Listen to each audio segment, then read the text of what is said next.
దేవరాగం జ్ఞానయోగం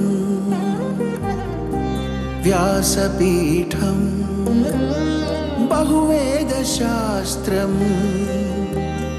బోధామృతహిత శ్రీమన్నారాయణం శివగౌరీ సంభాషిత సకల పురాణం అష్టాక్షరి పంచాక్షరి మంత్రావరణం అఖిల దేవతా సంస్తుతి పారాయణం జయమంగళకరమీ ప్రవచన శ్రవణం అనుదినము శుభము సుఖము జీవన గమనం దేవరాగం జ్ఞానయోగం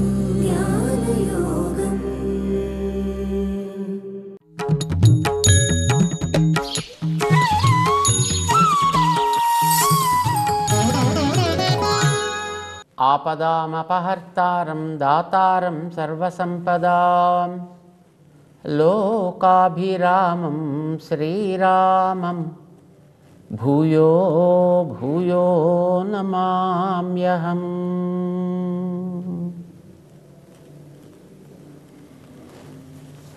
జై శ్రీమన్నారాయణ. ప్రియ భగవద్బంధువులారా, 6వ అధ్యాయం భగవద్గీత మనసుతో చేయవలసినటువంటి సాధన.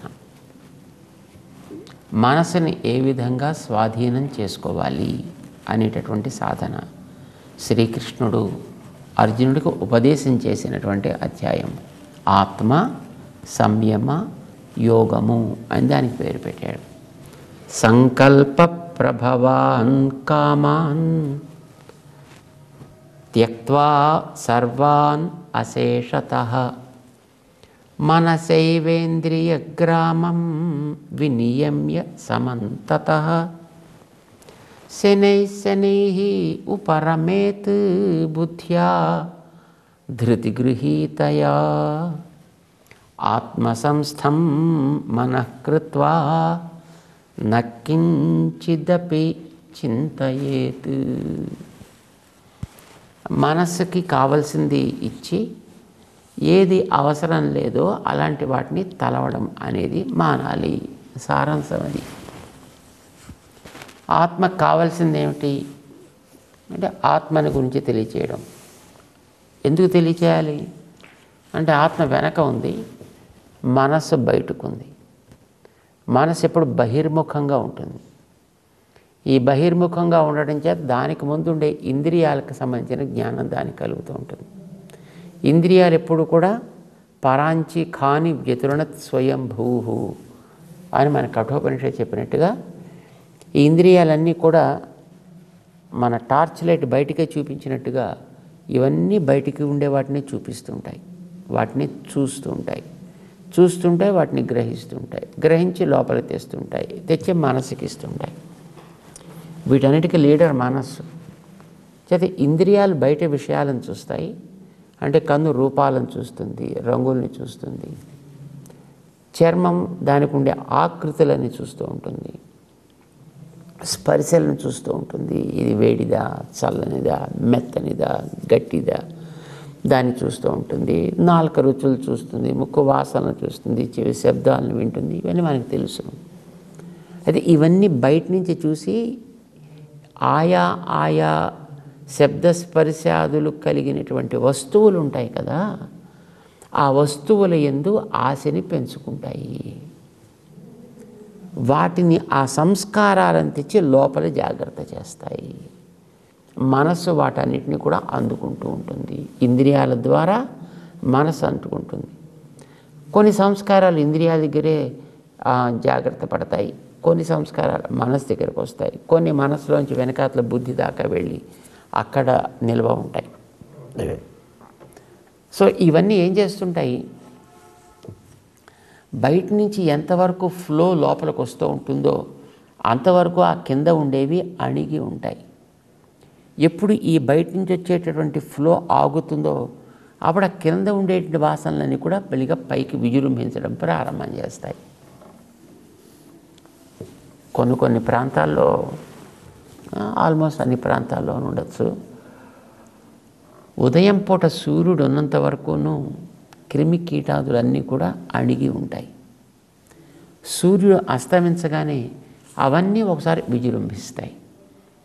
ఇంకా దోమలు భయంకరంగా వస్తాయి, ఇతర కీటకాలు భయంకరంగా వస్తాయి. వాటి అరుపులు, వాటి సంచారము, ఇది మిగతా చోటంతా వ్యాపిస్తూ ఉంటుంది. ఇది మనం ప్రకృతిలో చూస్తుంటాం. కానీ ఇవే కీటకాలు ఉదయం టైంలో కూడా ఉంటాయి, అవే దోమలు ఉదయం టైంలో కూడా ఉంటాయి. కానీ సూర్యుడి కిరణ ప్రభావం చేత ఆ కిరణాలు ఈ ప్రాంతంలో సాగుతూ ఉన్నంత వరకు అవి పైకి రాకుండా ఎక్కడొక్కడ అణిగి ఉన్నట్టుగానే మన ఇంద్రియాల్లో, మనస్సులో, బుద్ధిలో మనం బయట ఏవేవైతే అనుభవించి ఉన్నామో ఇవన్నీ కూడా లోపలికి వెళ్ళి సంస్కారాలుగా అక్కడ వీటిని నిల్వ చేస్తే ఈ నిల్వలో ఉండేటటువంటి ఆ సంస్కారాలు అస్తమానం పైకి రావు, కానీ ఉంటాయి. ఎప్పుడు వస్తాయి అవి? వాటి మించి సాగేటువంటి ప్రవాహం నిరంతరం సాగుతున్నంత వరకు అవి అణిగి ఉంటాయి. ప్రవాహం ఆగింది అనగానే వాటికి తలెత్తేటటువంటి స్వభావం ఏర్పడుతుంది. ప్రవాహం ఎప్పుడు ఆగుతుంది? పైన ఇంద్రియానికి నువ్వు అడ్డుకట్ట వేస్తే అప్పుడు లోపలికి ప్రవాహం ఆగింది, అప్పుడు లోపలికి పైకి లేవడానికి ప్రయత్నం చేస్తాయి. ఇప్పుడు మన కంటితో చూస్తున్నాం అనుకోండి, ఎదురుకుండా రూపాలు కనిపిస్తున్నాయి, బోల్డన్ని రూపాలు. అంటే ఒక ప్రవాహం, రూప ప్రవాహం లోపలికి వెడుతోంది కనుక ఇదివరకు ఆ చక్షురింద్రియంలో ఏమైనా కొన్ని సంస్కారాలు ఉన్నా అవన్నీ అణిగి ఉంటాయి దాని ప్రవాహానికి.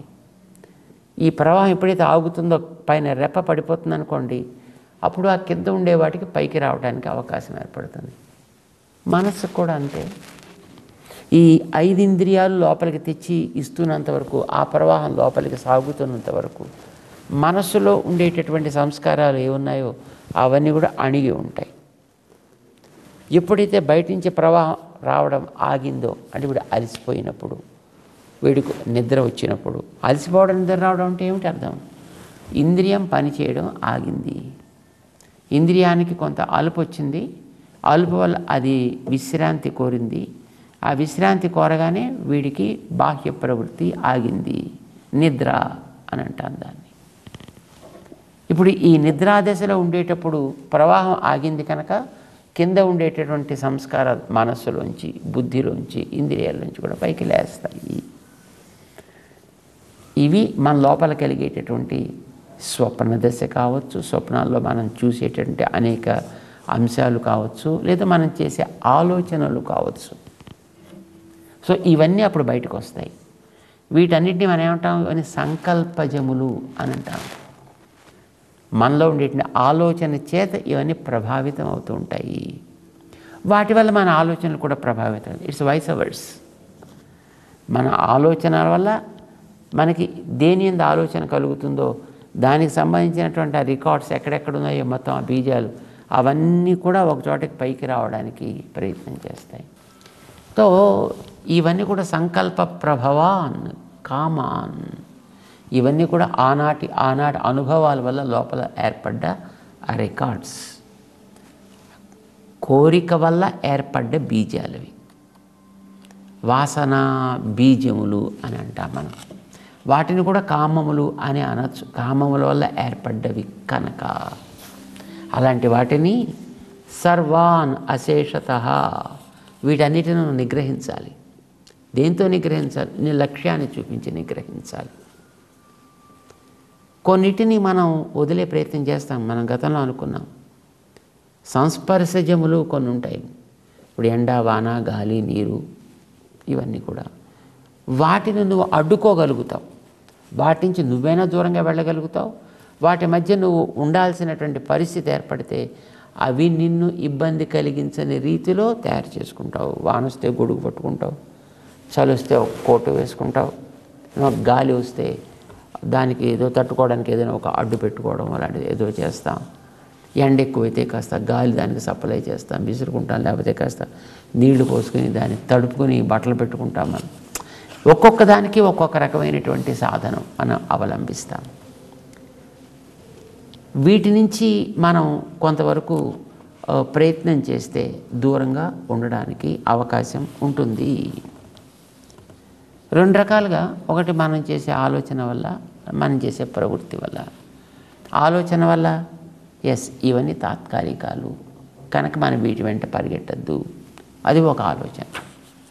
ఆచరణ, వాటి నుంచి నిన్ను నువ్వు దూరంగా జరుపుకోవడం, లేదు వాటిని నీ నుంచి దూరంగా జరపడం లాంటిది. వాటి నుంచి నువ్వు కొంచెం దూరంగా ఉండేటువంటి ప్రయత్నం చేయడం అన్నమాట. ఇది మనం ప్రయత్నం చేసి సాధించవచ్చును. ఇది ఒక రకమైనటువంటి సాధన. నిజానికి బంధువుల వల్ల కొన్ని ఏర్పడుతుంటాయి సంస్పర్శజ్యములు అని అంటాం. కొన్ని వదలాల్సిన ఉంటాయి, కొన్ని వదలకూడని ఉంటాయి. ఇప్పుడు బంధువుల వల్ల ఏర్పడేటటువంటి కొన్ని కర్తవ్యాలు ఏర్పడతాయి. ఇప్పుడు తల్లి, తండ్రి, భార్య, భర్త, పిల్లలు, ఇతర మేనమామలు, మేనత్తలు, అల్లుళ్ళు, ఇలాంటి వాళ్ళంతా ఉంటారు కదా. వీటన్నిటిని మనం వదిలిపెట్టడానికి వీలైనవి అన్నీ కాకపోవచ్చును. సో శారీరకంగా నీకు ఏవేవి వదలడానికి తగదో వాటిని నువ్వు వదలాల్సిన అవసరం లేదు. వాటిని శరీరానికి మాత్రమే పరిమితం చేయాలి. మనస్సులో వాటిని మనం పట్టించుకోవాల్సిన అవసరం లేదు. నువ్వు ఒక పని చేయాలి, ఇక్కడ ఈ వ్యక్తితోటి నువ్వు ఈ పని చేయవలెను, డూ ఇట్. అది అక్కడితోటి దాన్ని ఆపవలెను.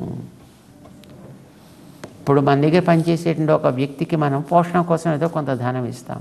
దాన్ని నువ్వు ధనం ఇవ్వాలి, వాడు చేయవలసిన పని వాడు చేయాలి. వాటితోటి నీకుండేటటువంటి ఆ బాధ్యత అక్కడికి నీకు పూర్తవుతుంది.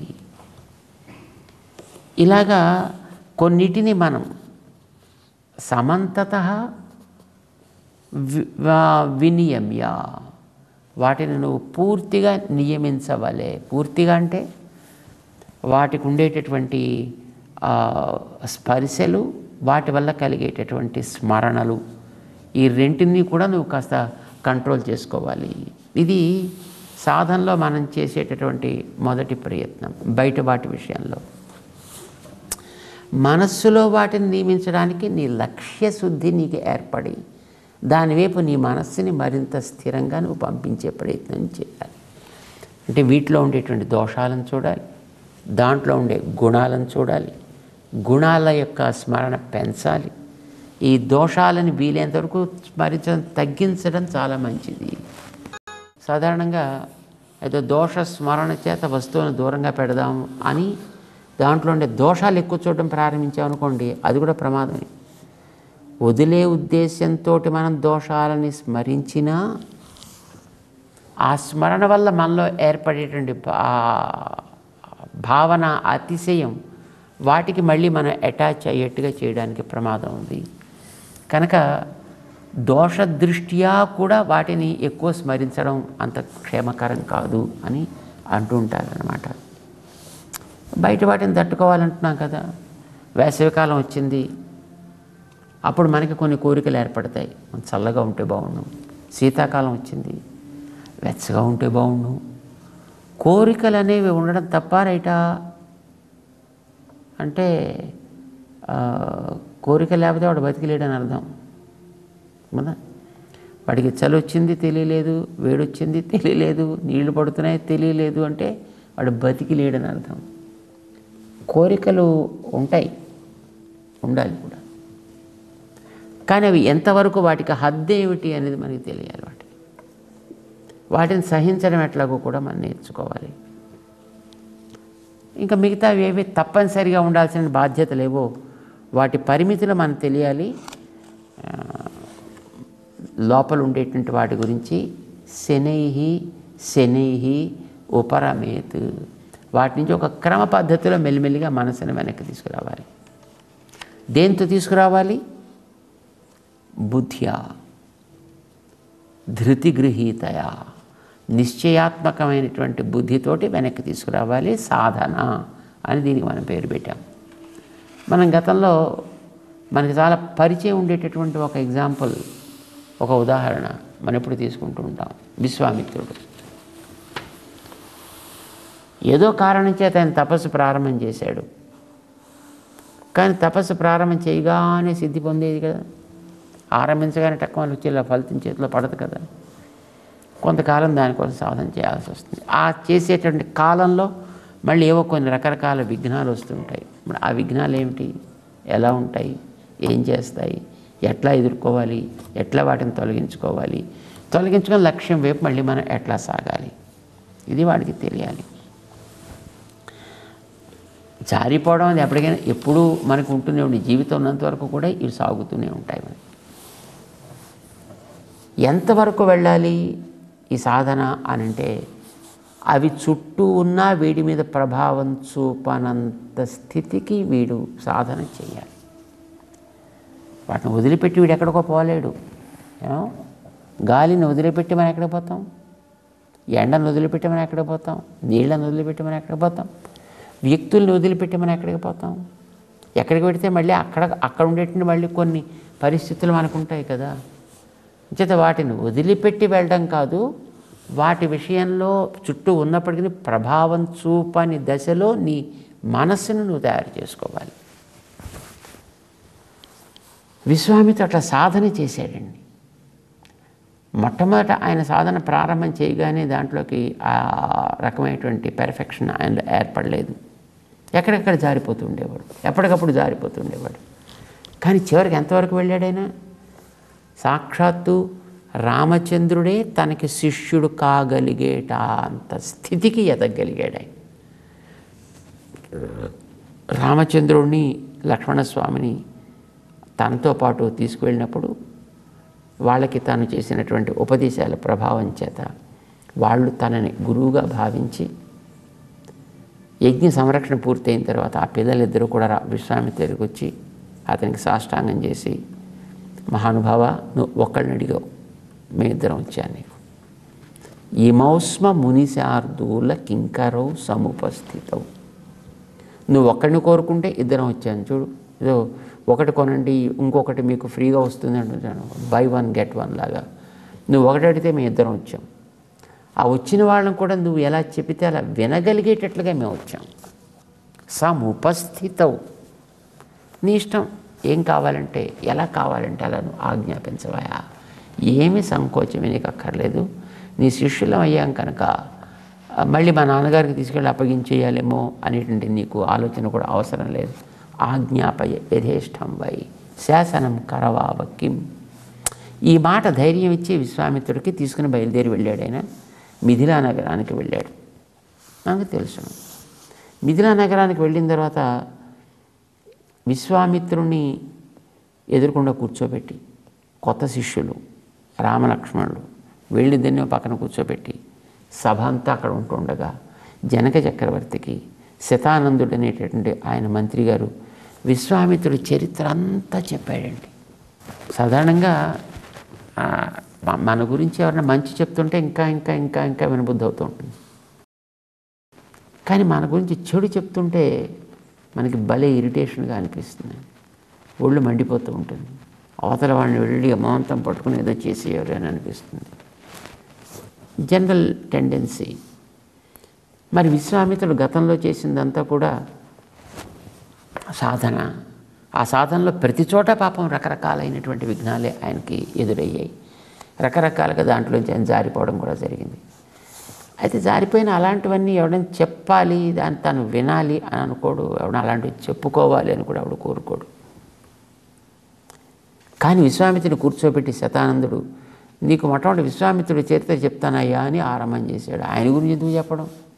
జగమెరిగిన బ్రాహ్మడికి జంధ్యమేళ అని ఆయన గురించి ఎవరికి తెలియదు కనుక ఇప్పుడు మళ్ళీ కొత్తగా నువ్వు చెప్పాలటయా?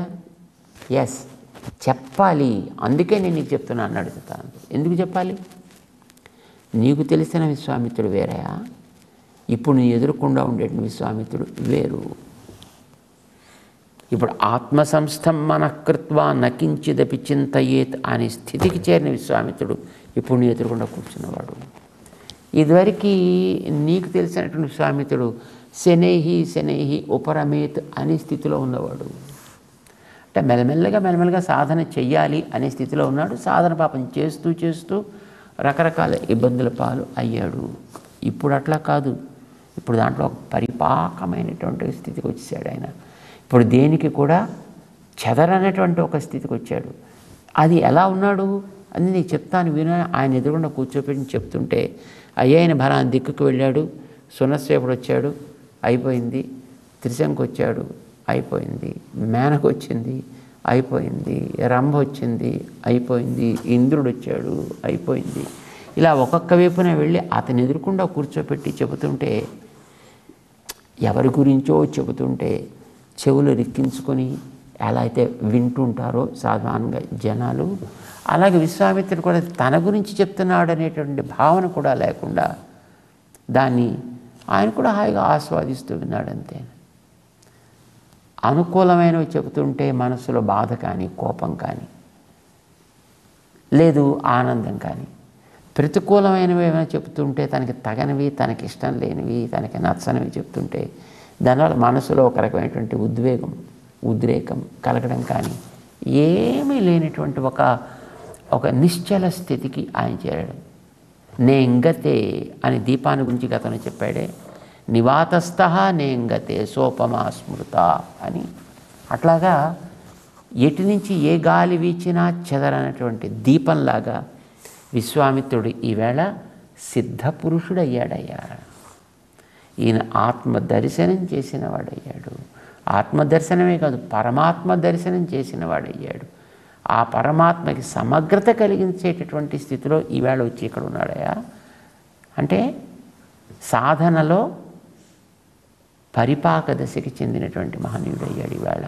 కనుక నీకు తెలిసిన విశ్వామిత్రుడు గతంలో ఆయన సాధన చేసే దశ, ఇప్పుడు సాధన పరిపాకమై సిద్ధి పొందిన దశ. ఇది నీకు తెలియదు. ఇది అందుకు నేను చెప్తున్నాను అని విశ్వామిత్రుడి గురించి ఆయన చెబితే ఇది ఆయనకు ఉండేటటువంటి గొప్ప యోగ్యతను తెలియజేస్తుంది. ఆత్మదర్శన కాంక్షి అయినటువంటి వాడు మనసుని ఏ విధంగా నిగ్రహించాలి అనేటటువంటి దానికి శనైరు పరమేత్ బుద్ధ్యా ధృతిగృహీతయ. అతనికి ఎప్పుడు నిరాశ ఏర్పడలే, పట్టుదల కూడా ఎవరి మీద కక్ష సాధించడానికంటూ ప్రారంభించాడు మొట్టమొదటి వశిష్ఠుల వారి మీద. కానీ అది వశిష్ఠుల వారి మీద ప్రారంభించింది క్రమంగా మారి వశిష్ఠుడికి తాను అనుకూలుడై వశిష్ఠుణ్ణి కూడా తాను తనకి మార్గదర్శకుడుగా స్వీకరించి సాక్షాత్తు రామచంద్రుడికే తను గురువు అవ్వగలిగేటంత గొప్పవాడు, అంత స్థితికి ఎదగలిగాడు ఆయన. అసలు గురువు వశిష్ఠుడు.